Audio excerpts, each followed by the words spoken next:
ನವ್ಯ ನವೋದಯ ಈ ಯಾವ ಪ್ರಕಾರಕ್ಕೆ ಸೇರ್ತಾರೆ ಮೇಡಮ್ ಇವರು? ಭೈರಪ್ಪನವ್ರ ಕಾದಂಬರಿಗಳು ನಮ್ಗೆ ಯಾಕೆ ಅಷ್ಟು ಇಷ್ಟ ಆಗುತ್ತೆ ಅನ್ನೋದು ಒಂದು ಪ್ರಶ್ನೆ ಬರುತ್ತೆ. ಒಂದಂದರೆ ಈ ಮಾನವೀಯ ಸಂಬಂಧಗಳಿದೆಯಲ್ಲ, ನಮ್ಮ ಮನಸ್ಸಿನ ಆಳಕ್ಕೆ ಪ್ರವೇಶಿಸುವಂಥ ಶಕ್ತಿಯನ್ನು ಹೊಂದಿರೋ ಪಾತ್ರಗಳನ್ನ ಸೃಷ್ಟಿ ಮಾಡೋದು. ಸ್ಲೀಪ್ ವಾಕಿಂಗ್ ಸೀನ್ನಲ್ಲಿ ಅವಳು ಹಾಗೇನೇ ಏನೇನೇನೇನೋ ತಾನು ಮಾಡಿದ ಕೃತ್ಯಗಳನ್ನೆಲ್ಲ ಜ್ಞಾಪಿಸ್ಕೋತಾಳೆ. 50 ರೂಪಾಯಿ ಇವ್ರಿಗೆ ಕೊಟ್ಬಿಟ್ಟು ವಾಪಸ್ ಕಳಿಸ್ಬಿಟ್ರಂತೆ. ಆವಾಗ ಇವ್ರಿಗೆ ಮನಸ್ಸಲ್ಲಿ ಅಂತಂತೆ, ಪ್ರಾಮಾಣಿಕತೆ ಅಂದರೆ ಏನು, ಪ್ರಾಮಾಣಿಕತೆ ಇಲ್ದಲೇ ಹೋದರೆ ಹೇಗೆ? ಮೇಡಮ್, ಕನ್ನಡದ ಮಹತ್ವದ ಕಾದಂಬರಿಕಾರರಲ್ಲಿ ಒಬ್ಬರಾಗಿರುವಂತಹ ಎಸ್.ಎಲ್. ಭೈರಪ್ಪ ಅವ್ರ ಒಂದು ಸಾಹಿತ್ಯ ರಚನೆ ಬಗ್ಗೆ, ಅವ್ರ ಕಾದಂಬರಿ ರಚನೆ ಬಗ್ಗೆ ಮಾತಾಡೋದಾದ್ರೆ ಮೇಡಮ್, ಇವರು ನವ್ಯ ನವೋದಯ ಈ ಯಾವ ಪ್ರಕಾರಕ್ಕೆ ಸೇರ್ತಾರೆ ಮೇಡಮ್ ಇವರು? ಭೈರಪ್ಪನವರು ನವೋದಯದ ನಂತರ ಬಂದ ಲೇಖಕರು. ನವ್ಯದವ್ರು ಇದ್ದಾಗಲೇ ಬರೆಯೋದಕ್ಕೆ ಕೂಡ ಶುರು ಮಾಡಿದ್ರು. ಆದರೆ ಇವರು ನವ್ಯದವರಿಂದ ಯಾವುದೇ ರೀತಿಯಾದಂಥ ಒಂದು ಪ್ರಭಾವಕ್ಕೆ ಒಳಗಾಗಲಿಲ್ಲ. ಇವರು ಸಾಕಷ್ಟು ಇಂಗ್ಲೀಷ್ ಲಿಟ್ರೇಚರ್ ಓದಿದವರು, ವೆಸ್ಟರ್ನ್ ಫಿಲಾಸಫಿ ಓದಿದವರು, ಆದರೂ ಕೂಡ ಈ ನವ್ಯರ ಪ್ರಭಾವಕ್ಕೆ ಒಳಗಾಗಲಿಲ್ಲ. ಇವರು ಸಾಧಾರಣ ಯೋಚನೆ ಮಾಡೋದೆಲ್ಲ ನವೋದಯದ ರೀತಿಯಲ್ಲೇ ಯೋಚನೆ ಮಾಡಿದ್ರು ಕೂಡ ಬರವಣಿಗೆ ಸ್ವಲ್ಪ ಬೇರೆ ಥರ ಆಗುತ್ತೆ. ಇವರು ಬರವಣಿಗೆ ಬಗ್ಗೆ ಈ ಕವಲು ಪುಸ್ತಕ ಬಂತಲ್ಲ, ಆ ಕವಲು ಪುಸ್ತಕ ಬಂದಾಗ ಅವರು ನಾರಾಯಣಾಚಾರ್ಯ ಹತ್ರ ಒಂದು ಬರ್ಸಿದ್ದಾರೆ. ಅವರು ಹೇಳೋ ಮಾತುಗಳು ತುಂಬ ಗಮನಾರ್ಹ ಅನ್ನುತ್ತೆ. ಕಳೆ ಮತ್ತು ಕಾಳಜಿ ಅಂತ ಗಿರೀಶ್ ಅಜಕಲ್ ಗಿರೀಶ್ ಭಟ್ಟ ಒಂದು ಬರೆದಿದ್ದಾರೆ. ಅದರಲ್ಲಿ ಅವ್ರು ಹೇಳ್ತಾರೆ, ಇದು ಭೈರಪ್ಪನವ್ರ ಕಾದಂಬರಿ ಬಗ್ಗೆ ಅಥವಾ ಸಾಹಿತ್ಯದ ಬಗ್ಗೆ, ಇದು ಥೀಸಿಸ್ ಲಿಟ್ರೇಚರ್ ಅಲ್ಲ. ಏಕೆ? ಕಲೆ ಅಲ್ಲಿ ಭದ್ರವಾಗಿದೆ, ಅದರೊಳಗೆ ದರ್ಶನ ಬರುತ್ತದೆ. ಅದನ್ನು ಬಿಟ್ಟು ಅಲ್ಲ ಎಂಬ ಕಾರಣಕ್ಕೆ ಭೈರಪ್ಪ ಶೇಕ್ಸ್ಪಿಯರ್ನೊಡನೆ, ವ್ಯಾಸ ವಾಲ್ಮೀಕಿಯರೊಡನೆ, ಕಾಳಿದಾಸಾದಿಗಳೊಡನೆ, ಪೂರ್ವ ಪಶ್ಚಿಮದ ಹೆಸರಾಂತ ಸಾಹಿತಿಗಳೊಡನೆ ಇದ್ದಾರೆ ಎಂದು ಯಾವ ವಿವೇಕಿಯೂ ಹೇಳಬಹುದು ಅಂತ ಹೇಳ್ತಾರೆ. KS ನಾರಾಯಣಾಚಾರ್ಯರು ನಮ್ಗೆ ಗೊತ್ತಾದಂಗೆ ಬಹಳ ದೊಡ್ಡ ವಿದ್ವಾಂಸರು. ಹೀಗೆ ಮತ್ತೆ ಇವರಲ್ಲಿ ಅವರು 25 ಕಾದಂಬರಿಗಳು ಬರೆದಿದ್ದಾರೆ. 25 ಕಾದಂಬರಿಗಳು ಬರೆದಿದ್ದಾರೆ. ಆತ್ಮಚರಿತ್ರೆ ಬರೆದಿದ್ದಾರೆ. ಸಾಹಿತ್ಯ ಚಿಂತನೆ ಬಗ್ಗೆ ಸತ್ಯ ಮತ್ತು ಸೌಂದರ್ಯ, ಕತೆ ಮತ್ತು ಕಥಾವಸ್ತು, ನಾನೇಕೆ ಬರೆಯುತ್ತೇನೆ, ಸಂದರ್ಭ ಸಂವಾದ ಅಂತ ಪ್ರಶ್ನೋತ್ತರಗಳಿದೆ. ಆಮೇಲೆ ಸಾಕ್ಷಿ ಪರ್ವ ಅಂತ ವಿಜಯವಾಣಿ ವಿಶ್ವವಾಣಿಲಿ ಬರೆಸಿದ್ದಾರೆ. ಆಮೇಲೆ ಬೇರೆ ಲೇಖನಗಳು, ಸಂದರ್ಶನಗಳು ಎಲ್ಲ ಇದೆ. ಇಲ್ಲಿ ಭೈರಪ್ಪನವ್ರ ಕಾದಂಬರಿಗಳು ನಮ್ಗೆ ಯಾಕೆ ಅಷ್ಟು ಇಷ್ಟ ಆಗುತ್ತೆ ಅನ್ನೋದು ಒಂದು ಪ್ರಶ್ನೆ ಬರುತ್ತೆ. ಒಂದಂದರೆ ಈ ಮಾನವೀಯ ಸಂಬಂಧಗಳಿದೆಯಲ್ಲ, ಅದು ಆ ಸೂಕ್ಷ್ಮ ಎಳೆಗಳನ್ನು ತುಂಬ ಕಲಾತ್ಮಕವಾಗಿ ಅವರು ಚಿತ್ರಿಸ್ತಾರೆ. ಅದು ಒಂದಿಷ್ಟ ಆಗುತ್ತೆ. ಮತ್ತು ಹೇಳೋದನ್ನು ನೇರವಾಗಿ ಹೇಳ್ತಾ ಹೋಗ್ತಾರೆ ಕಥೆಗಳನ್ನು. ಈ ನೇರವಾಗಿ ಹೇಳಿದ್ರು ಕೂಡ, ಎಷ್ಟು ಸಿಂಪಲ್ಲಾಗಿ ಹೇಳಿದ್ರು ಕೂಡ ಅದರಲ್ಲಿ ಹೇಗೆ ಕಲೆ ಅಡಕವಾಗಿದೆ ಅನ್ನೋದು ಓದುವಾಗ ನಮಗೆ ಅರ್ಥನೇ ಆಗೋದಿಲ್ಲ. ಓದುವಾಗ ಅರ್ಥ ಆಗಲ್ಲ. ಆದರೆ ಓದ್ತಾ ಓದ್ತಾ ಇದೇನು ಈ ಥರ ಟೆಕ್ನಿಕ್ ಎಲ್ಲಿ ಬಂದಿದೆ ಅನ್ನೋದು ನಮ್ಗೆ ಅರ್ಥನೇ ಆಗಲ್ಲ. ಈಗ art is what is hidden in art ಅಂತ ಹೇಳ್ತಾರೆ. ಯಾವುದು ಕಲೆ ಅಂತಲೇ ಗೊತ್ತಾಗಬಾರ್ದಂತೆ ನಮಗೆ, ಅಷ್ಟು ಸಹಜವಾಗಿರಬೇಕು ಅಂತಾರೆ. ಇಂಥ ಸಹಜತೆ ಭೈರಪ್ಪನವ್ರ ಕಾದಂಬರಿಗಳಲ್ಲಿ ನಾವೆಲ್ಲ ಕಾಣ್ತಾ ಹೋಗ್ತೀವಿ. ಇದು ಭೈರಪ್ಪನವರ ವೈಶಿಷ್ಟ್ಯ ಅಂತ ಹೇಳ್ಬೋದು. ಇದು ವಿಶೇಷವಾಗಿ ಈ ಯುಗಸಂಧಿ ಕಾಲದಲ್ಲಿ ಎರಡು ಸಂಸ್ಕೃತಿಗಳು ಪಲ್ಲಟವಾಗುತ್ತಲ್ಲ, ಅಂಥ ಕಾಲದಲ್ಲಿ ಬರೋ ಅಂಥ ಪಾತ್ರಗಳ ಚಿತ್ರಣದಲ್ಲಿ ಭೈರಪ್ಪನವರು ಬಹಳ ಮಟ್ಟಿನ ಯಶಸ್ಸು ಸಾಧಿಸ್ತಾರೆ. ಉದಾಹರಣೆಗೆ ಕಾತ್ಯಾಯಿನಿ ಪಾತ್ರ ತಗೊಳ್ಬೋದು. ವಂಶವೃಕ್ಷದ ಕಾತ್ಯಾಯಿನಿ ಪಾತ್ರ. ಆ ಕಾತ್ಯಾಯಿನಿ ಪಾತ್ರ ತಗೊಂಡಾಗ ನಮಗೆ ಅವಳು ನಿಮಗೆಲ್ಲ ಗೊತ್ತಿರೋ ಹಾಗೇನೆ ಶ್ರೋತ್ರಿಗಳು ವಂಶದ ಸೊಸೆ. ಆ ಶ್ರೋತ್ರಿಗಳು ಮಹಾ ಒಂಥರ ದೊಡ್ಡ ಯೋಗಿಗಳ ಥರ ಇದ್ದವರು. ಅಂಥವರು ಸೊಸೆ ಆಗಿ ಇವಳಿಗೆ ಹಿಂದಿನ ಯಾವುದೋ ಒಂದು ವ್ಯಾಲ್ಯೂ ಸಿಸ್ಟಮ್ಸ್ ಎಲ್ಲ ಬಂದಿರುತ್ತೆ. ಅಂಥವಳು ಕಾರಣದಿಂದ ಗಂಡ ಕಳ್ಕೊಂಡ್ಮೇಲೆ ಮಗ ಇರ್ತಾನೆ. ಬಂದು ಓದ್ತಾ ಇರುವಾಗ ಬೇರೆ ರಾಜಾರಾವನವ್ರ ಜೊತೆ ಮದುವೆ ಕೂಡ ಮಾಡ್ಕೋತಾಳೆ. ಆ ಮದುವೆ ಮಾಡ್ಕೊಂಡ್ಮೇಲೆ ಅವಳಿಗೆ ತನ್ನ ಒಂದು ತುಂಬ ಶಕ್ತಿ ಇದೆ ಅಂದ್ಕೊಂಡಿರ್ತಾಳೆ. ಮಾನಸಿಕವಾಗಿ ಅವಳಿಗೆ ಹಿಂದಿನದೆಲ್ಲ ಮರೆಯೋದಕ್ಕಾಗೋದಿಲ್ಲ. ಈ ಮಾನಸಿಕ ಆಲೋಚನೆ ತುಂಬ ಜಾಸ್ತಿ ಆಗಿ ಮತ್ತು ತನ್ನ ಮಗನೂ ತನ್ನನ್ನು ತಿರಸ್ಕರಿಸಿದಾಗ ಅವಳು ಎಷ್ಟು ಸತಿ ಪ್ರೆಗ್ನೆಂಟ್ ಆದ್ರೂ ಅವಳು ಇದಾಗಿ ಸತ್ತು ಹೋಗ್ತಾಳೆ. ಇದನ್ನು ಬಹಳ ಜನ ಕಾಮೆಂಟ್ ಮಾಡ್ತಾರೆ. ಯಾಕೆ ಹೀಗೆ ಮಾಡಿದ್ರು ಅಂತ. ಅಲ್ಲಿ ಬರೋದು ಈ ಮಾನಸಿಕ ತಲ್ಲಣ ತುಂಬ ಜಾಸ್ತಿ ಆದಾಗ ದೇಹದ ಮೇಲೆ ಹೇಗೆ ಪರಿಣಾಮ ಬೀರುತ್ತೆ ಅನ್ನೋದನ್ನು ಹೇಳ್ಬೋದು. ಈ ಕಾತ್ಯಾಯಿನಿ ಪಾತ್ರನ ನಾವು ಟಾಲ್ಸ್ಟಾಯ್ನ ಅನಕರೆನಿನ ಪಾತ್ರದ ಜೊತೆ ಹೋಲಿಸ್ಬೋದು. ಯಾಕೆಂದರೆ ಅನಕರೆನಿನ ಕೂಡ ದೊಡ್ಡ ಶ್ರೀಮಂತ ಮನೆತನದಲ್ಲಿರ್ತಾಳೆ. ಅವಳು ಗಂಡ ಸತ್ತೋಗಲ್ಲ, ಆದರೆ ಅವಳಿಗೂ ಒಬ್ಬ ಮಗ ಇರ್ತಾನೆ, ಬಿಟ್ಟು ಬಂದ್ಬಿಡ್ತಾಳೆ. ಆಂಡ್ರೆ ಅಂತ ಅವನ ಜೊತೆ ಪ್ರೀತಿ ಇಟ್ಬಿಟ್ಟು ಬರ್ತಾಳೆ. ಆದರೆ ಏನಾಗುತ್ತೆ, ಅವಳಿಗೆ ಹೈ ಸೊಸೈಟಿನೂ ಮರೆಯೋಕ್ಕಾಗೋದಿಲ್ಲ, ಮತ್ತು ಮಗನ್ನ ಮರೆಯೋಕ್ಕಾಗೋದಿಲ್ಲ. ಮಗನಿಗಾಗಿ ತಹತಸ್ತಾ ಇರ್ತಾಳೆ ಒಂದೇ ಸಮ. ಹೀಗಾಗಿ ಕಡೆಗೇನಾಗುತ್ತೆ, ಅವಳಿಗೆ ಒಂದು ಮಗು ಕೂಡ ಆಗೋ ಸಂದರ್ಭ ಬರುತ್ತೆ. ಇವಳು ತನಗೇ ಗೊತ್ತಿಲ್ದಂಗೆ ಏನೋ ಆಗಿ ಒಂಟಿಯಾಗಿ ಅವಳಿಗೆ ತಾಳಕ್ಕಾಗೋದಿಲ್ಲ. ಒಂದೊಂಥರ ಒಬ್ಬ ವ್ಯಕ್ತಿ ತಾನೇನಾದರೂ ಮಾಡಬೇಕಾದ್ರೆ he should not under estimate his strength ಅಂತ. ಅವಳು ತನ್ನ ಶಕ್ತಿನ ಅಂಡರ್ ಎಸ್ಟಿಮೇಟ್ ಮಾಡ್ತಾಳೆ. ನಾನು ಇರಬಲ್ಲೆ, ಎಲ್ಲ ಬಿಟ್ಬಿಟ್ಟು ಇರಬಲ್ಲೆ ಅಂತ. ಇದು same thing happens to Katyayini also. ಅವಳು ಮರೆಯೋಕ್ಕಾಗೋದಿಲ್ಲ. ಎಲ್ಲ ಈಗ ಒಂದು ಹೆಜ್ಜೆ ಇಟ್ಟು ಇನ್ನೊಂದು ಹೆಜ್ಜೆ ಹೋಗ್ತೀವಿ ಅಂದರೆ you must forget everything and proceed. ಅದಾಗದೇ ಇದ್ದಾಗ ನಮ್ಮ ಮನಸ್ಸಿಗೆ ಬಹಳ ಈ ತರಹದ ಇದು ಅವರು ಧರ್ಮಶ್ರೀಲೂ ನಮ್ಗೆ ಸ್ವಲ್ಪ ಹಾಗೆ ಕಾಣುತ್ತೆ, ಆವರಣದಲ್ಲೂ ಅದೇ ತರನೇ ಕಾಣುತ್ತೆ. ಅದೇ ಇದು ಹಾಗಾಗ್ಬಿಟ್ಟು ಏನಾಗುತ್ತೆ, ಅವಳು ಕಾತ್ಯಾಯಿನಿ ಸಕಮ್ಸ್ ಟು ಫೇಟ್ ಅಂತ. ಅಲ್ಲಿ ಆನಕರೆನಿನ ಅವಳು ಕೂಡ ಅಷ್ಟೇ ರೈಲಿನಡಿಗೆ ಬಿದ್ದು ಸತ್ತು ಹೋಗ್ಬಿಡ್ತಾಳೆ. ಹೀಗೆ ಒಂದು ಯುಗ. ಅಲ್ಲಿ ಇನ್ನೊಂದು ಏನು ಅಂತಂದರೆ, ಇಲ್ಲಿ ನಮ್ಮ ಇದು ಬಂದಾಗ ಡಿವೋರ್ಸ್ ಅಷ್ಟೊಂದು ಪಾಪ್ಯುಲರ್ ಆಗಿರಲಿಲ್ಲ. ಆದರೆ ಇವಳು ಡಿವೋರ್ಸ್ ಮಾಡ್ಕೊಳ್ಬೇಕಾಗಿರಲಿಲ್ಲ ಕಾತ್ಯಾಯಿನಿ. ಆದರೆ ಅಲ್ಲಿ ರಷ್ಯಾದಲ್ಲಿ ಅವಾಗ ಡಿವೋರ್ಸ್ ಇರಲಿಲ್ಲ, ಅಷ್ಟು ಡಿವೋರ್ಸ್ಗೆ ಅವಕಾಶ ಇರಲಿಲ್ಲ. ಅವಳಿಗೆ ಡಿವೋರ್ಸ್ ಸಿಕ್ಕೋದಿಲ್ಲ, ಇವನ ಜೊತೆ ಇರೋಕ್ಕಾಗೋದಿಲ್ಲ. ಅವಳೇನು ಮಾಡಬೇಕು? ಸರಿ, ಈ ಥರ ಒಂದು ಪ್ರಾಬ್ಲಮ್ಸ್ ಕ್ರಿಯೇಟ್ ಮಾಡ್ತಾರೆ. ಮತ್ತು ಇನ್ನೊಂದು ಅಂದರೆ ಇದು ವಂಶವೃಕ್ಷದಲ್ಲೇ ತಗೊಳ್ಳಿ, ಈ ಶ್ರೋತ್ರಿಯರು, ನನಗೆ ಸೊಫೋಕ್ಲಿಯನ್ ಐರನಿ ಅಂತ ಹೇಳ್ತೀನಿ ಅದಕ್ಕೆ. ಈ ಈಡಿಪಸ್ ಓದಿರ್ಬೋದು ನೀವೆಲ್ಲನೂ. ಅವನು ತನ್ನ ಹುಟ್ಟಿನ ಬಗ್ಗೆ ವಿಪರೀತ ಆಸಕ್ತಿಯಿಂದ ತೋರಿಸ್ಕೊಂಡು ಅದು ತನಗೆ ಬೂಮೆರಾಂಗ್ ಆಗುತ್ತೆ ಅಂತಂದಾಗ ಅವನಿಗೇನು ಸ್ಥಿತಿ ಆಯಿತು ಅಂತ. ಇಲ್ಲಿ ಶ್ರೋತ್ರಿಯರಿಗೆ ತಮ್ಮ ಹುಟ್ಟು ಹೇಗೆ ಅಂತ ಗೊತ್ತಾದಾಗ ಭಾಳ ನೊಂದ್ಕೋತಾರೆ. ಅವರು ಅಷ್ಟು ದೊಡ್ಡ ವ್ಯಕ್ತಿಗಳಾದರೂ ಕೂಡ ಅವ್ರಿಗೆ ತಡ್ಕೊಳ್ಳೋಕ್ಕೆ ಆಗೋದಿಲ್ಲ. ಆದರೂ ಅದರಿಂದ ಆಚೆ ಬರ್ತಾರೆ. ತಂದೆಲ್ಲ ಆಸ್ತಿ ಅನ್ನತ್ಲು ಎಲ್ಲನೂ ಮೊಮ್ಮಗನ ಒಪ್ಪಿಸಿ ಕೊಟ್ಬಿಡ್ತಾರೆ. ಅದರಿಂದ ಏನೂ ತೊಂದರೆ ಆಗದಾಗ ಬಂದು ಸನ್ಯಾಸಿಗಳಾಗ್ಬಿಡ್ತಾರೆ.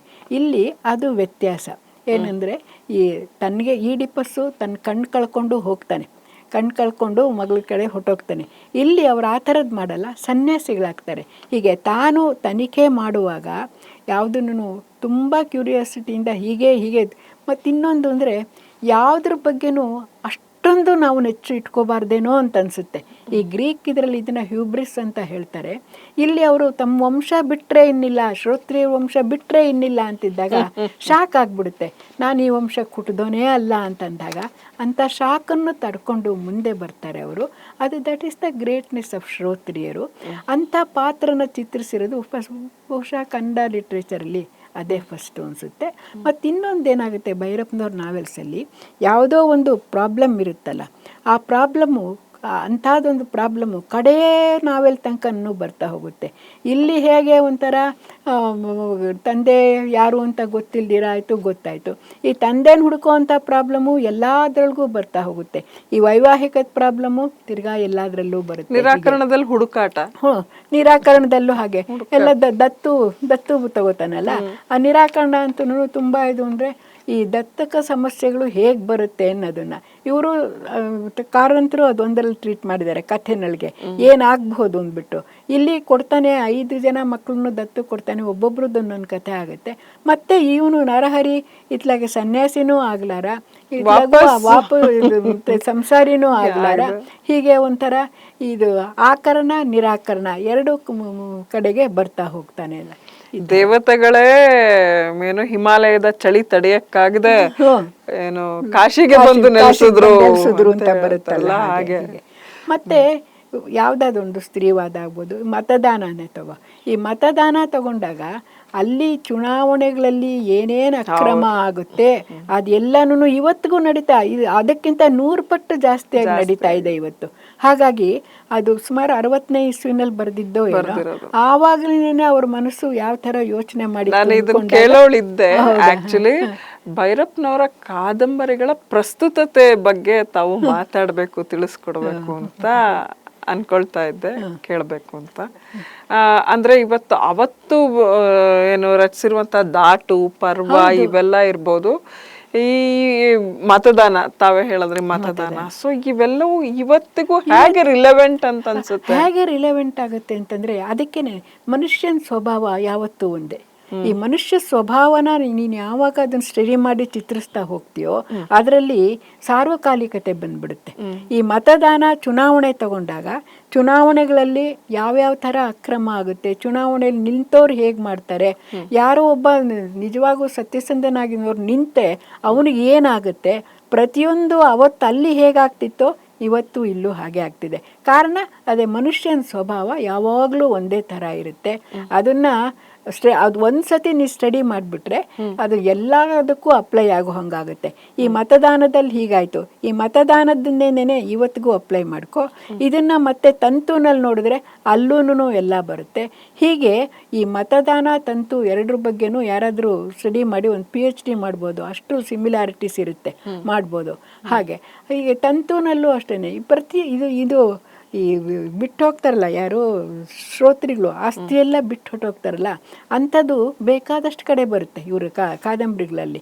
ತಂತುನಲ್ಲಿ ತೊಗೊಂಡ್ರೆ ಅವರು ರವೀಂದ್ರನಾಥ್ ಅಜ್ಜಿ ತಾತ ಇರ್ತಾರೆ, ಅವರು ದೇವಸ್ಥಾನ ಕಟ್ಸೋಕ್ಕೆ ಆಸ್ಪತ್ರೆ ಕಟ್ಸೋಕ್ಕೆ ಅಂತ ದುಡ್ಡು ಕೊಡ್ತಾರೆ ಅವರು. ಅದೇನೇ ಆ ರವೀಂದ್ರನ ತಾತ ಒಬ್ಬ ಇರ್ತಾರೆ, ಅವರು ತತ್ವಜ್ಞಾನನ ಎಷ್ಟು ಸಿಂಪಲ್ಲಾಗಿ ಹೇಳಿಬಿಡ್ತಾರೆ ಅನ್ನೋದು ನಾನು ಅದರಲ್ಲೂ ಬರೆದಿದ್ದೀನಿ ಅಂತ ಕಾಣುತ್ತೆ. ಅವ್ರು ಹೇಳ್ತಾರೆ, ನೋಡು ಯಾರಿಗೂ 2 ಚಪಾತಿ 1 ಹಿಡಿ ಅನ್ನ ಇಷ್ಟಿದ್ರೆ ಅದಕ್ಕೆ ಜಾಸ್ತಿ ತಿನ್ನೋಕ್ಕಾಗಲ್ಲ, ಮತ್ತು ಯಾರೂ ಒಟ್ಟಿಗೆ 2 ಕಾರ್ನಲ್ಲಿ ಕೂತ್ಕೊಳ್ಳೋಕ್ಕಾಗಲ್ಲ ಒಂದೇ ಸತಿ ಅಂತ ನೋಡಿಕೊಂಡ್ರೆ ಆಸೆ ಅದರಷ್ಟು ಗದೆ ಹೊಟ್ಟೋಗುತ್ತೆ ಅಂತ ಹೇಳ್ತಾರೆ. ಇದು ತತ್ವಜ್ಞಾನದ ತಿಳು. ಏನು ಥರ ಎಷ್ಟು ಬೇಕೋ ಅಷ್ಟು ಮಾತ್ರ ಇರಬೇಕು ಅಂತ ಹೇಳಿಬಿಟ್ಟು ಜಾಸ್ತಿ ಬೇಡ ಅನ್ನೋದನ್ನು ಈ ತತ್ವಜ್ಞಾನ ಅಂತ ಹೇಳಿದಲ್ಲ, ಇದು ತುಂಬ ಸಿಂಪಲ್ಲಾಗಿ ಬಂದುಬಿಟ್ಟಿದೆ ಭೈರಪ್ಪನವರ ಪುಸ್ತಕಗಳಲ್ಲಿ. ಅವರು ವೆಸ್ಟರ್ನ್ ಫಿಲಾಸಫಿ ಈಸ್ಟರ್ನ್ ಫಿಲಾಸಫಿ ಎಲ್ಲ ಓದಿದ್ರು ಯಾವುದೂ ಅಷ್ಟು ನಮಗೆ ಕಷ್ಟ ಅನ್ನೋ ಥರ ಇಲ್ಲವೇ ಇಲ್ಲ. ಹೌದು, ಇಷ್ಟು ಸುಲಭ ಅಲ್ವಾ, ಇಷ್ಟು ಬಿಟ್ಬಿಟ್ರೆ ಸಾಕಲ್ವಾ, ಅದರದ್ದು ಎಷ್ಟು ಕಷ್ಟ ಅಲ್ವಾ. ನನಗೆ 2 ಕಾರಲ್ಲಿ ಒಂದೇ ಸತಿ ಕೂತ್ಕೊಳ್ಳೋಕ್ಕಾಗಲ್ಲ ಅಂತಂದ್ರೂ 4 ಕಾರ್ ಇಟ್ಕೋತೀವಿ ನಾವು ಅಲ್ವಾ. ಒಂದು ಸತಿ ತಿನ್ನೋಕ್ಕಾಗಲ್ಲ ಅಂದ್ರೂ ಇನ್ನಷ್ಟು ಇರಲಿ ಅಂತ ಅನ್ಕೋತೀವಿ. ಇದು ಒಂಥರ ತತ್ವ. ಈ ತತ್ವಜ್ಞಾನ ಅಂತ ಹೇಳ್ತೀವಲ್ಲ, ಇದು ಕೂಡ ಗೃಹಭಂಗದಿಂದ ಹಿಡಿದು ಇದರ ವಂಶವೃಕ್ಷದಿಂದ ಹಿಡಿದು ಪ್ರತಿಯೊಂದು ಕಾದಂಬರಿನಲ್ಲೂ ಬರ್ತಾ ಹೋಗುತ್ತೆ. ಗೃಹಭಂಗದಲ್ಲಿ ಅದು ಓದ್ದೋರು ಓದಿಲ್ದೇರು ಅಂತ ಬೇಕಾಗಿಲ್ಲ. ನಂಜಮ್ಮ ಓದ್ದೋಳಲ್ಲ ಅವಳು, ಆದರೆ ಅವಳು ತತ್ವಜ್ಞಾನ ಶೇಡ್ ಇಂಟರ್ನಲೈಸ್ಡ್ ಅಂತೀವಲ್ಲ ಹಾಗೆ ಮಾಡ್ಕೊಂಡಿದ್ಲು. ಅವಳು ಮೈದನ್ನ ತನ್ನ ಗುಡಿಸ್ಲೆಲ್ಲ ಸುಟ್ಟಾಕ್ಬಿಡ್ತಾನೆ. ಸುಟ್ಟಾಕ್ಬಿಟ್ಟು ಇವಳನ್ನ ಓರ್ಗಿತ್ತಿ ಮಕ್ಕಳು ಇರ್ತಾರೆ, ಅವರನ್ನು ಬೀದಿಗೆ ತಳ್ಳಿಬಿಡ್ತಾರೆ. ಎಲ್ಲನೂ ತಳ್ಳತ್ಲೂ ಆ ಓರ್ಗಿತ್ತಿ ಇವಳನ್ನ ಕಂಡ್ರೇನು ಆಗ್ತಾ ಇರಲ್ಲ. ಹಾಗಿದ್ದರೂ ಕೂಡ ತಂದು ಮನೆಗೆ ಇಟ್ಕೋತಾಳೆ ಬನ್ನಿ ಅಂತ. ಊರವರೆಲ್ಲ ಬಂದು ಶಾಸ್ತ್ರ ಹೇಳೋರು ಇರ್ತಾರಲ್ಲ, ಶಾಸ್ತ್ರಿಗಳು ದೊಡ್ಡವರೆಲ್ಲ ಬಂದು ಇವಳ ಮೇಲೆ ಗಲಾಟೆ ಮಾಡ್ತಾರೆ. ನಿನಗೆ ಬಹಿಷ್ಕಾರ ಹಾಕ್ತೀವಿ, ಅವ್ರನ್ನ ಇಟ್ಕೊಂಡಿದ್ಯಾ ಅಂತ. ಇವಳು ಹೇಳ್ತಾಳೆ, ಬಹಿಷ್ಕಾರ ಹಾಕ್ತೀರಾ, ನಾನು ಶೃಂಗೇರಿಗೆ ಹೋಗಿ ಕೇಳ್ತೀನಿ, ಯಾರಾದರೂ ನಿರಾಶ್ರಿತರಾಗಿರೋವಂಥ ಹೆಣ್ಮಗಳನ್ನ ಮನೇಲಿ ಇಟ್ಕೋಬಾರ್ದು ಅಂತ ನಿಮ್ಮ ಧರ್ಮಶಾಸ್ತ್ರ ಹೇಳಿದ್ಯಾ, ನಾನು ಕೇಳ್ತೀನಿ ಅಂತ ಗಟ್ಟಿತನ. ಆ ಗಟ್ಟಿತನ ಯಾರಿಗೆ ಬರುತ್ತೆ ಹೇಳು? ಆಗ ಏನೂ ಸಂಪಾದನೆ ಮಾಡದಿರೋ ಗಂಡನ್ನ ಕಟ್ಕೊಂಡು 3 ಮಕ್ಕಳನ್ನ ಸಾಕ್ಕೊಂಡು ಅತ್ತೆ ಬೈಗಳ ಸಹಿಸ್ಕೊಂಡು ಅವಳು ಅಷ್ಟು ಗಟ್ಟಿತನದಲ್ಲಿ ಇದ್ದರು ಅಂತಂದರೆ ಅದು ಎಲ್ಲಿಂದ ಬರುತ್ತೆ ಅವ್ರಿಗೆ ಗಟ್ಟಿತನ, ಹೇಗೆ ಬರುತ್ತೆ ಅಂತ ನೋಡಿದಾಗ ಆಶ್ಚರ್ಯ ಆಗುತ್ತೆ. ಮತ್ತು ಈ ಗೃಹಭಂಗ ಒಂದರೊಳಗೇನೆ ಆ ಮಕ್ಕಳುಗಳು ಅಷ್ಟೇನೆ ಹೇಗಿರ್ತಾರೆ, ಅದು ಪ್ಲೇಗಲ್ಲಿ ಸತ್ತೋಗ್ತಾರೆ ಎಲ್ಲ ಸರಿ. ಗೃಹಭಂಗನೂ ಅಷ್ಟೇ, ಕಾಮನ್ ಮ್ಯಾನ್ಸ್ ಎಪಿಕ್ ಅಂತ ಹೇಳಿದ್ನಲ್ಲ ನಾನು, ಅದು ಗೃಹಭಂಗಕ್ಕೆ ತುಂಬ ಅಪ್ಲೈ ಆಗುತ್ತೆ. ಅದಕ್ಕೆ man may be destroyed but he cannot be defeated ಅಂತ ಹೇಳ್ತಾರೆ. ಮನುಷ್ಯ ಸಾಯ್ಬೋದು, ಅವನು ಸೋಲ್ಸಕ್ಕಾಗೋದಿಲ್ಲ ಅಂತ ಹೇಳ್ತಾರೆ. ಅದು ಇದ್ರಲ್ಲಿ ಬರ್ತಾ ಹೋಗುತ್ತೆ. ಆ ಜಂಗಮ ಮಹಾದೇವಯ್ಯ ಅವನು ಒಂಥರ ಫಿಲಾಸಫಿ ಹೇಳ್ತಾ ಹೋಗ್ತಾನೆ. ಎಷ್ಟು ಒಂಥರ ಈ ಮಗುನ ವಿಶ್ವನ ಅವನೇ ಕರ್ಕೊಂಡು ಹೋಗ್ತಾನಲ್ಲ. ಮತ್ತೆ ಇನ್ನೂ ಒಂದು ಅಂತಂದರೆ ಈ ಕಾದಂಬರಿ ಒಳಗೇನೆ ಎಷ್ಟು ಥರ ಹೆಣ್ಣು ಪಾತ್ರ ಬರುತ್ತೆ ನೋಡು. ಇವಳು ನಂಜಮ್ಮ ಎಲ್ಲಾನು ಸಹಿಸ್ಕೊಂಡು ಒಂದು ನಿಷ್ಠಳಾಗಿರ್ತಾಳೆ. ಅವಳು ಓರ್ಗಿತ್ತಿ ಸಾತು ಮತ್ತೆ ಕಷ್ಟ ಬರ್ತಿದ್ದಂಗೆ ಎಲ್ಲ ಬಿಟ್ಟು ಬೇರೆ ಹೋಗಿ ಯಾರೋ ಸಾಹುಕಾರನ್ನ ಕಟ್ಕೋತಾಳೆ. ಅವ್ರ ಅತ್ತೆ ಅವಳು 2ನೇ ಮದುವೆ ಆಗಿದ್ದವಳೇನೋ, ಹಂಗಾಗಿ ಯಾವಾಗಲೂ ಬೈಕೊಂಡು ಆಸ್ತಿ ಗಯ್ಯಾಳಿ ಗಂಗವ್ವ ಅಂತ ಹೇಳ್ಬಿಟ್ಟು. ಹಂಗೇನೆ ವೇಶ್ಯ ನರ್ಸಿ ಇರ್ತಾಳೆ.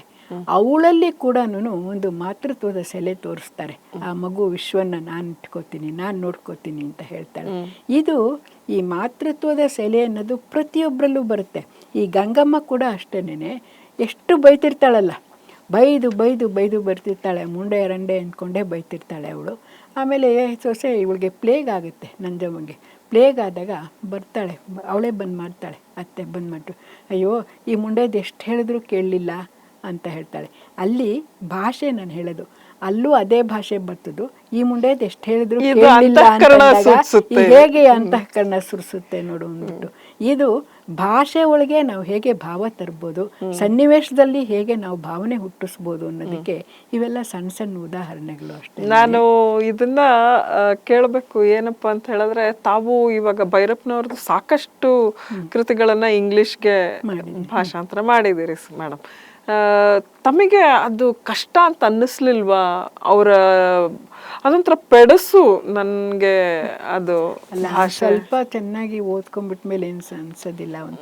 ಅದನ್ನ ಹೇಗೆ ಇಂಗ್ಲಿಷಿಗೆ ಹೇಗೆ ತಾವು ಇದು ಮಾಡಿದ್ರೆ ಕಮ್ಯುನಿಕೇಶನ್? ಬಟ್ ಅದು ಭೈರಪ್ಪನವ್ರಿಗೆ ತಮ್ಮ ಒಂದು ಭಾಷಾಂತರ ಬಹಳ ಹಿಡಿಸ್ತು ಅಂತ ನಾನು ಕೇಳಿದ್ದೀನಿ. ಗೃಹಭಂಗ ಮಾಡುವಾಗ ಮಾತ್ರ ಪಬ್ಲಿಷರ್ಸು ಒಬ್ರಿದ್ಲು, ಅವ್ರು ತುಂಬ why do you use so many times widow widow widow ಅಂತ ಹೇಳಿ ಕೇಳ್ತಿದ್ಲು. ಆಮೇಲೆ ಎಕ್ಸ್ಪ್ಲೈನ್ ಮಾಡಬೇಕಾಯ್ತು. ಸರಿ ಆಯ್ತು ನೋಡಮ್ಮ, ಇಲ್ಲಿ ವಿಡೋ ಅಂದರೆ ಇದು ಇಂಗ್ಲೀಷಲ್ಲಿ there is only one meaning, that is a woman without a husband ಅಂತ. ಕನ್ನಡದಲ್ಲಿ ಹಾಗಲ್ಲ, it is an inauspicious word ಅದು. ಹಾಗಾಗಿ ಅವಳು ಬೈತಿರ್ತಾಳೆ, ಹಂಗಾಗಿ ಉಪಯೋಗಿಸ್ಬೇಕಾಯ್ತಮ್ಮ ಅಂತ ಹೇಳಿದೆ. ಅಲ್ವಾ, ಅವರಿಗೆ ಇರುಸುಮುರುಸಾಗುತ್ತೆ. ಮತ್ತೆ ಇನ್ನೊಂದು ಅಂದ್ರೆ ನೋಡಮ್ಮ, ಕನ್ನಡದಲ್ಲಿರೋ ಅಷ್ಟು ಬೈಗಳ ಇಂಗ್ಲಿಷಲ್ಲಿ ಇಲ್ಲ. ಅದು ಭಾಷೆ ಬಹಳ ಇನ್ನ ಅದು ಬೆಳೀತಾ ಹೋಗ್ಬೇಕೇ ಹೊರತು ನಮ್ಮಲ್ಲಿರೋ ಅಷ್ಟು ಬೈಗಳ ಸ್ಕೋಪು ಅಲ್ಲಿ ಇಲ್ಲ. ಹಾಗಾಗಿ ತೀರಾ ಲಿಮಿಟ್. ನಮ್ದು ಸಮೃದ್ಧ, ತುಂಬಾ ಸಮೃದ್ಧವಾಗಿದೆ ಭಾಷೆಯ ಬಳಕೆನೇ ಬಹಳ ವ್ಯಾಪಕವಾಗಿದೆ. ಹಾಗಾಗಿ ಹೌದು ಮೇಡಮ್. ಆಮೇಲಿಂದ ಇದು ಈ ಮತಾಂತರ ಪ್ರಕ್ರಿಯೆ ಅಂತ ಹೇಳ್ತೀವಿ ನೋಡು. ಈ ಮತಾಂತರ ಒಂದು ಸುಮಾರು ಬರೋದು ಎಲ್ಲರೂ ಆವರಣದಲ್ಲಿ ಮಾತ್ರ ಬಂದ್ಬಿಟ್ಟಿದೆ ಮತಾಂತರ ಅಂತ. ಧರ್ಮಶ್ರೀಯಿಂದ ಶುರುವಾಗುತ್ತೆ, ಧರ್ಮಶ್ರೀನಲ್ಲಿ ಶುರುವಾಗುತ್ತೆ. ಯಾವಾಗ 1968 ಅಲ್ಲ, ಇನ್ನು ಮುಂಚೆನೆ ಧರ್ಮಶ್ರೀ ಅಂತ ಇನ್ನು ಮುಂಚೆ ಬಂದಿದ್ದು. ಅಲ್ಲಿ ಕ್ರಿಶ್ಚಿಯಾನಿಟಿದು ಶುರುವಾಗುತ್ತೆ, ತುಂಬಾ ಬರುತ್ತೆ. ಅಲ್ಲಿ ಬಂದಿದ್ದು ಸಾರ್ಥದಲ್ಲಿ ಮತ್ತೆ ಬರುತ್ತೆ. ಸಾರ್ಥದಲ್ಲಿ ಏನಾಗುತ್ತೆ, ಈ ಮೊಘಲರು ಫಸ್ಟ್ ಬಂದು ಮತಾಂತರ ಮಾಡ್ತಾರೆ ಅಂತ ಅಲ್ಲಿ ಕಂಟಿನ್ಯೂ ಆಗುತ್ತೆ ಮತಾಂತರದ ಪ್ರಕ್ರಿಯೆ ಅನ್ಬಿಟ್ಟು. ಇದಾದ್ಮೇಲಿಂದ ಇನ್ಯಾರೋ ಒಂದು ಸಣ್ಣ ಪುಟ್ಟದ ಯಾರೋ ಕ್ರಿಶ್ಚಿಯನ್ಸ್ ಅವ್ರು ಬಂದ್ರು, ಇವ್ರು ಬಂದು ಮದುವೆ ಆಗುತ್ತೆ. ತುಂಬಾ ಪ್ರಾಮಿನೆಂಟ್ ಆಗಿ ಬರೋದು ಆವರಣದಲ್ಲಿ ಅದೇ ದೊಡ್ಡ ಪ್ರಾಬ್ಲಮ್ ಆಗುತ್ತೆ. ಅದೆಲ್ಲ ಟೈಮಲ್ಲಿ ಬರುತ್ತೆ.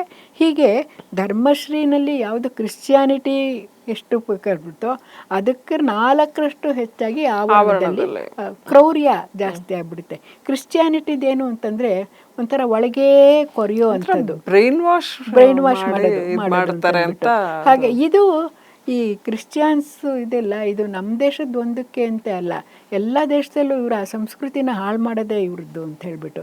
ಯಾಕೆಂದ್ರೆ ಆಫ್ರಿಕಾದಲ್ಲಿ ಚಿನೋವಾ ಅಚಿಬೆ ಥಿಂಗ್ಸ್ ಫಾಲ್ ಅಪಾರ್ಟ್ ಬರ್ತಿದ್ದಾನಲ್ಲ, ಬರ್ದಿದ್ದಾನಲ್ಲ, ಅಲ್ಲಿ ಟ್ರೈಬಲ್ ಸಂಸ್ಕೃತಿನ ಹೇಗೆ ಹಾಳು ಮಾಡಿಬಿಟ್ರು ಅವರು ಅನ್ನೋದು ಗೊತ್ತಾಗುತ್ತಲ್ವ.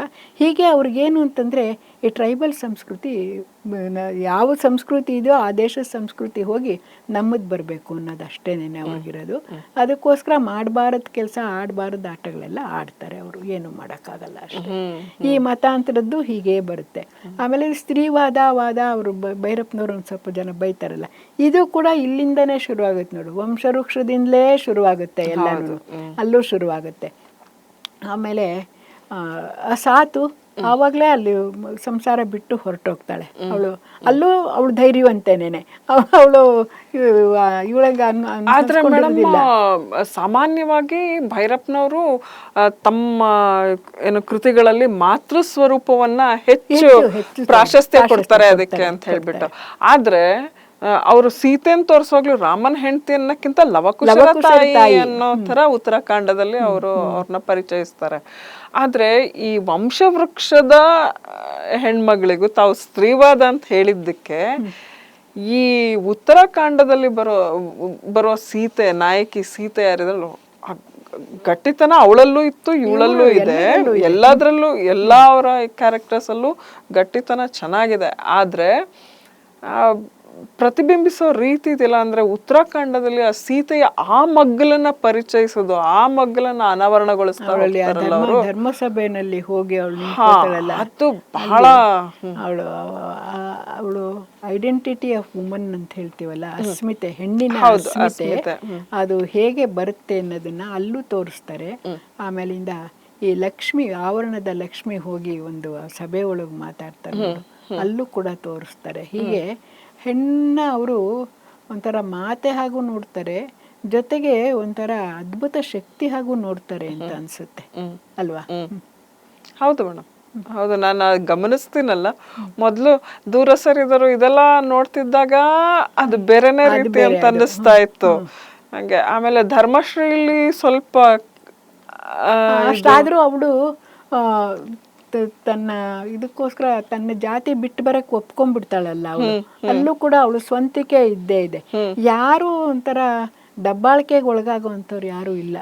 ಹೌದು. ಈ ಕವಲೂನ ಸ್ತ್ರೀಗಳು ಆದ್ರೂ ಕೂಡ ಅಷ್ಟೇ, ತಮ್ಮಿಷ್ಟ ಬಂದಂಗೆ ನಡೀತಾರೆ ಅವರು.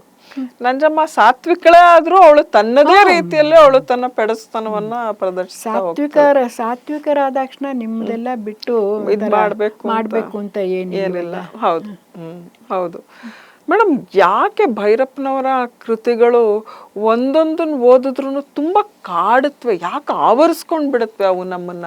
ಮತ್ತದು ತಿಂಗಳಗಟ್ಲೆ ಕಾಡೋದು ಅದು ಕಾಡುವ ಗುಣ ಇದೆ. ಕಾರಣ ಅದೇನು ಹೇಳಿ, ಮನುಷ್ಯನ ತೀರಾ ಅಂತರಂಗದ ಆಳದಲ್ಲಿ ಭಾವನೆಗಳು ಲಾಳಿಯಾಡುತ್ತಿವೆ ಅಂತೀವಲ್ಲ, ಅವುಗಳನ್ನ ಥಟ್ಟಂತ ಹಿಡ್ಕೊಂಡ್ಬಿಡ್ತಾರ ಅವರು.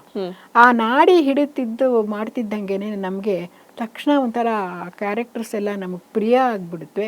ಜೊತೆಗೆ ಅವುಗಳ ಜೊತೆ ನಾವು ಒಂದಾಗಿ ಒಂಥರ ಫೀಲ್ ಮಾಡೋಕ್ಕೆ ಶುರು ಮಾಡ್ತೀರಿ. ಭಾವನೆಗಳನ್ನು ಬಿಡೋಕ್ಕೆ ಆಗೋದಿಲ್ಲ. ಇದು ನಿಜವಾದ ಸಾಹಿತಿ ಲಕ್ಷಣ ಅಂತಂದರೆ, ನಮ್ಮ ಮನಸ್ಸಿನ ಆಳಕ್ಕೆ ಪ್ರವೇಶಿಸುವಂಥ ಶಕ್ತಿಯನ್ನು ಹೊಂದಿರೋ ಪಾತ್ರಗಳನ್ನ ಸೃಷ್ಟಿ ಮಾಡೋದು. ಇದು ಕೇವಲ ಒಂಥರ ಓದೋದ್ರಿಂದ ಬರೋದಿಲ್ಲ, ಏನೂ ಇಲ್ಲ. ಇದು ಸಹಜ ಪ್ರತಿಭೆ, ಹುಟ್ಟಿನ ಪ್ರತಿಭೆ ಅಂತೀವಲ್ಲ, ಇದು ಅದು ಎಲ್ರಿಗೂ ಬರಕ್ ಸಾಧ್ಯ ಇಲ್ಲ ಅಷ್ಟೇನೆ. ಅದಕ್ಕೆ ತಾವು ಅವರನ್ನ ಹೇಳುವಾಗ ಅಭಿಜಾತ ಸಾಹಿತ್ಯದ ಭತ್ತದ ಸೆಲೆ ಅಂತ ಹೇಳ್ಬಿಟ್ಟು ಹೇಳ್ತೀರಿ ಭೈರಪ್ಪನವ್ರ ಬಗ್ಗೆ.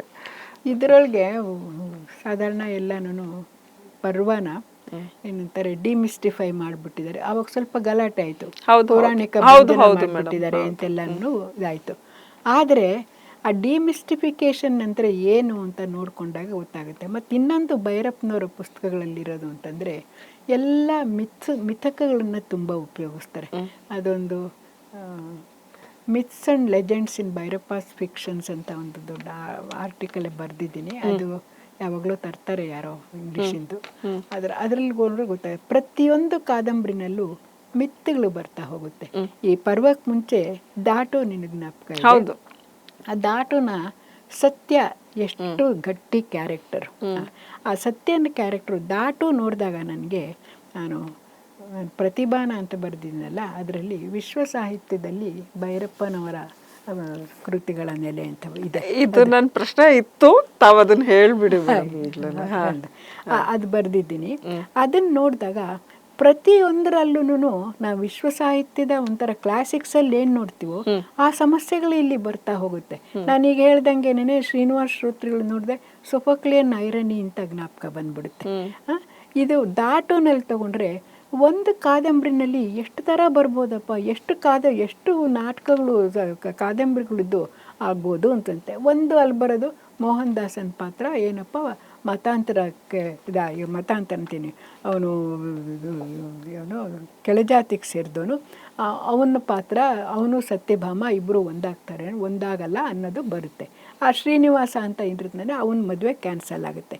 ಇದು ಕಥಾಹಂದರ ಬಿಟ್ಕೊಂಡ್ಬಿಡೋಣ. ಅಲ್ಲಿ ಒಂದು ಏನು ಬರುತ್ತೆ ಅಂದರೆ ಈ ಸಾಧಾರಣ ಸುಮಾರು ಮಿತ್ತುಗಳು ಬರುತ್ತೆ. ಈ ಜಾತಿದೆಂದು ಬರುತ್ತೆ, ನಿನಗೆ ಜ್ಞಾಪಕ ಇದೆಯೇನೋ. ಅಲ್ಲಿ ಒಬ್ಬೊಬ್ಬರು ಜಾತಿ ಸಭೆ ಮಾಡಿದಾಗ ಪ್ರತಿಯೊಬ್ಬರೂ ನನ್ನನ್ನು ಬ್ರಾಹ್ಮಣ ಜಾತಿಗೆ ಸೇರಿಸಿ, ನನ್ನನ್ನು ಬ್ರಾಹ್ಮಣ ಜಾತಿಗೆ ಸೇರಿಸಿ ಅನ್ನೋ ಥರ ಬರುತ್ತೆ ಅಲ್ಲಿ. ಆ ಬಂದಾಗ ಏನಾಗುತ್ತೆ ಅಂದರೆ ಅಲ್ಲಿ ಇನ್ನೊಂದು ಮಿತ್ತು ಬರುತ್ತೆ. ಹಳೆಯ ಮಿತ್ತೇನು ಅಂದರೆ ವಿಶ್ವಾಮಿತ್ರ ಕ್ಷತ್ರಿಯನಾಗಿದ್ದವನು, ಅವನಿಗೆ ನಾನು ಬ್ರಹ್ಮರ್ಷಿ ಆಗಬೇಕು ಅಂತ ಬರುತ್ತೆ. ಇದು ಈ ಬ್ರಾಹ್ಮಣೈಸೇಷನ್ ಅಂತೀವಲ್ಲ, ಸಂಸ್ಕೃತೈಸೇಷನ್ ಅಂತೇನು ಹೇಳ್ತೀವಿ, ಇದು ಯಾವುದೋ ವೈದಿಕ ಇದು ಅಂತೇನೋ ಬರಬೇಕಾಗಿಲ್ಲ. ಅದು ಮನುಷ್ಯನ ಸಹಜವಾಗಿ ಬಂದಿರುತ್ತೆ.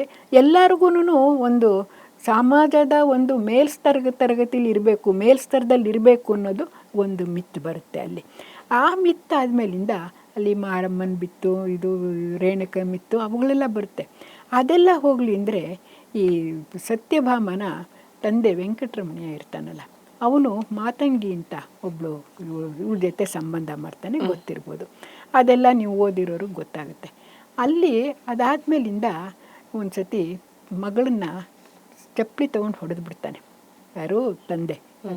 ಹೊಡೆದು ಬಿಟ್ಟ ಮೇಲೆ ಎಷ್ಟು ಸಂಕಟ ಪಡ್ತಾನೆ ಅಂದರೆ, ಆ ಸಂಕಟ ನೋಡಿದಾಗ ನಮಗೆ ಮಗಳನ್ನ ಅಷ್ಟು ತೊಡೆ ಮೇಲೆ ನಿಂತ್ಕೊಂಡು ಪ್ರೀತಿಸಿ ಎಲ್ಲ ಮಾಡ್ತಾನೆ.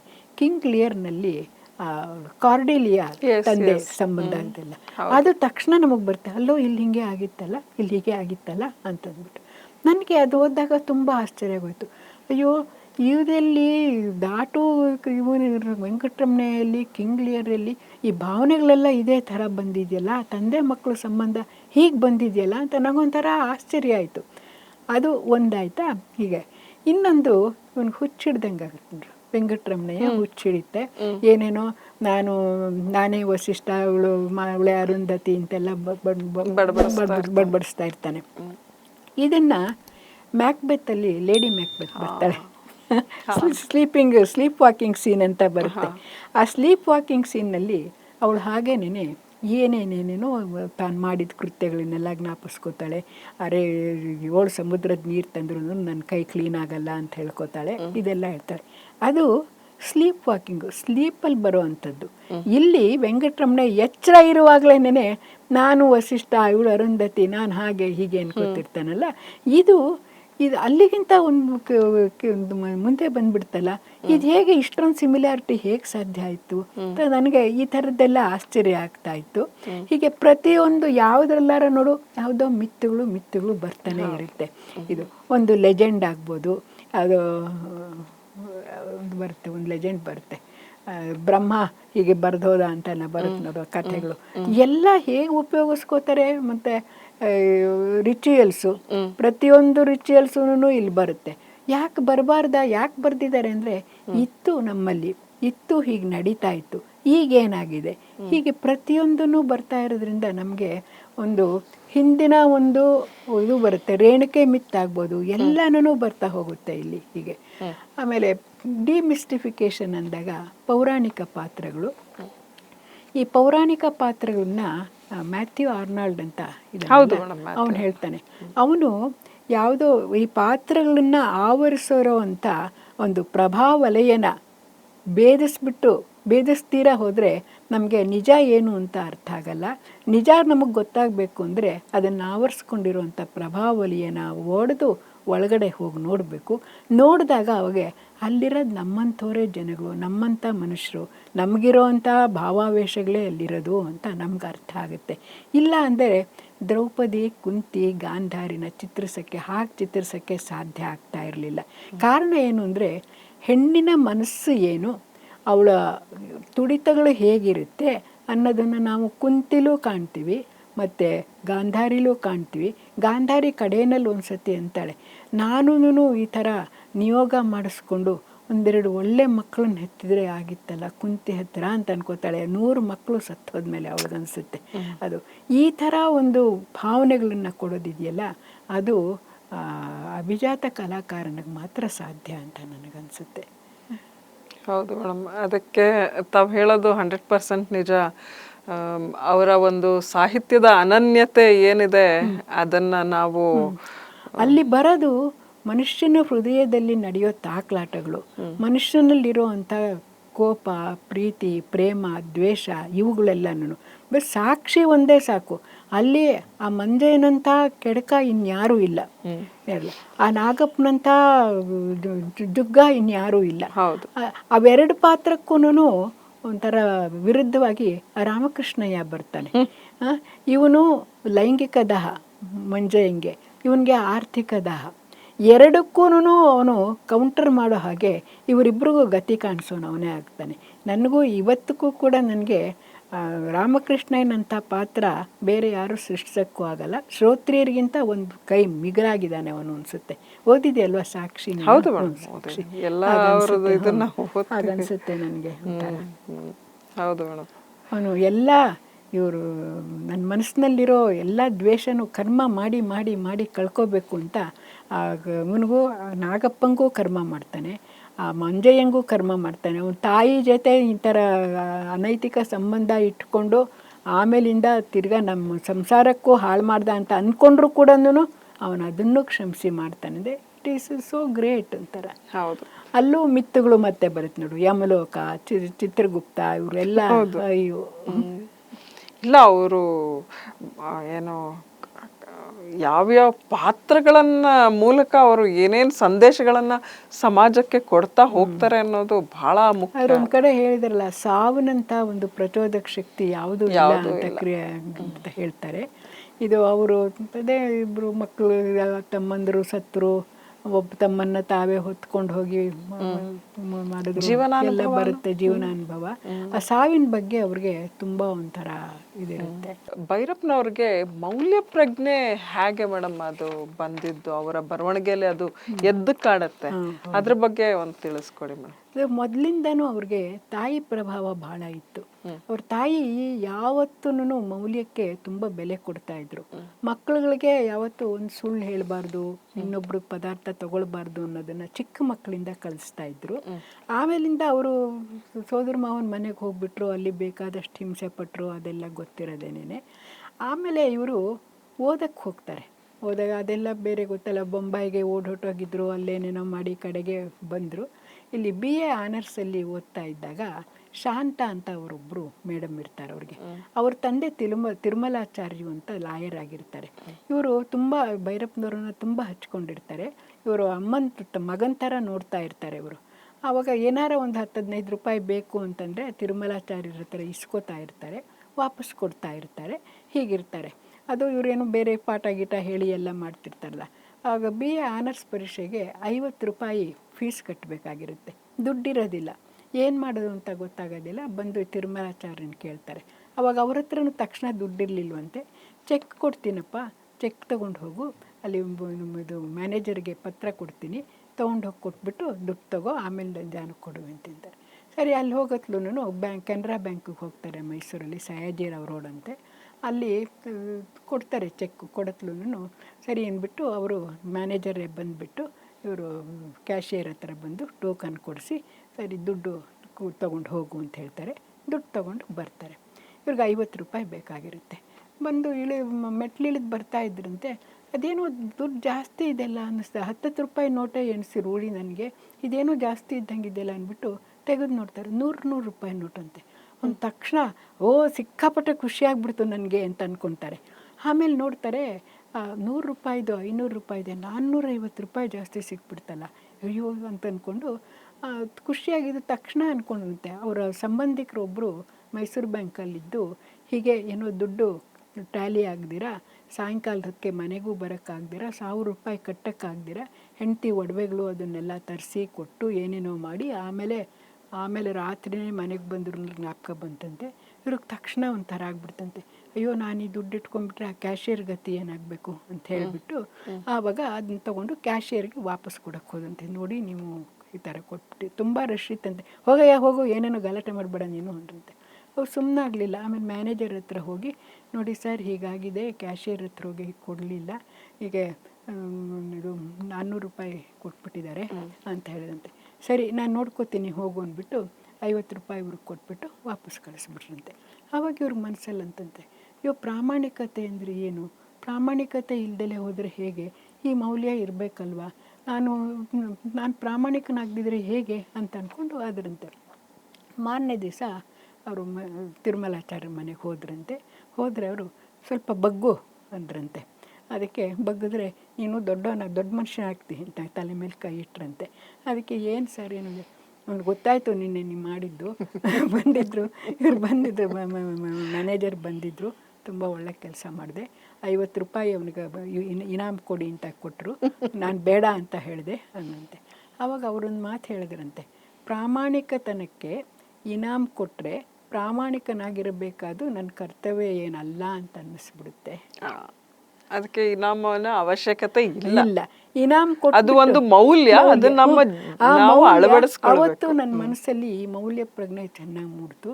ಅದು ಮತ್ತೆ ನನಗೂ ಅವತ್ತಿನಿಂದ ಅನ್ನಿಸ್ತು, ಏನು ಇನಾಮ್ ತಗೊಳ್ಬೇಕಾದ್ರೆ ಪ್ರಾಮಾಣಿಕನಾಗಿರಬೇಕು, ಇರಲೇಬೇಕಾ ಇನಾಮ್ ತಗೊಳ್ಬೇಕಾದ್ರೆ, ಇನಾಮ್ ತಗೊಂಡ್ರೇ ನೆನೆ ಪ್ರಾಮಾಣಿಕನ ಆ ಥರ ಬಂದು ಬೇರೆ ಬೇರೆ ಯೋಚನೆ ಬಂದು ನನಗೆ ಅವತ್ತು ನನಗೆ ಪ್ರಾಮಾಣಿಕನಾಗಿರಬೇಕು, ಈ ಮೌಲ್ಯ ಎಷ್ಟು ಆನೆಸ್ಟಿ ಅನ್ನೋದು ಎಂಥ ಮೌಲ್ಯ ಅನ್ನೋದು ನನಗೆ ಬಂತು. ಬಹುಶಃ ಇಂಥ ಪ್ರಸಂಗಗಳನ್ನೇ ಅವರು ಹೆಣೆದು ಕ್ಯಾರೆಕ್ಟರ್ಗಳಲ್ಲಿ ಅದನ್ನು ಮಾಡಿದಂತೆ.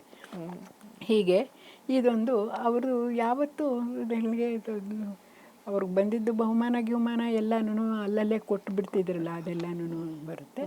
ಆಮೇಲೆ ಇನ್ನೊಂದು ಅಂತಂದರೆ, ಇದು ಬಹುಶಃ ನಿಮಗೆಲ್ಲ ಗೊತ್ತಿದೆಯೋ ಇಲ್ಲೋ ಗೊತ್ತಿಲ್ಲ, ಒಂದು ಸತಿ ಇವರು ಗುಜರಾತಲ್ಲಿದ್ದಾಗ ಒಂದು ಆರ್ಟಿಕಲ್ ಬರೆದಿದ್ರಂತೆ. ಆರ್ಟಿಕಲ್ ಹೆಸರೇನು ಅಂತಂದರೆ ತಡಿ ಹೇಳ್ತೀನಿ.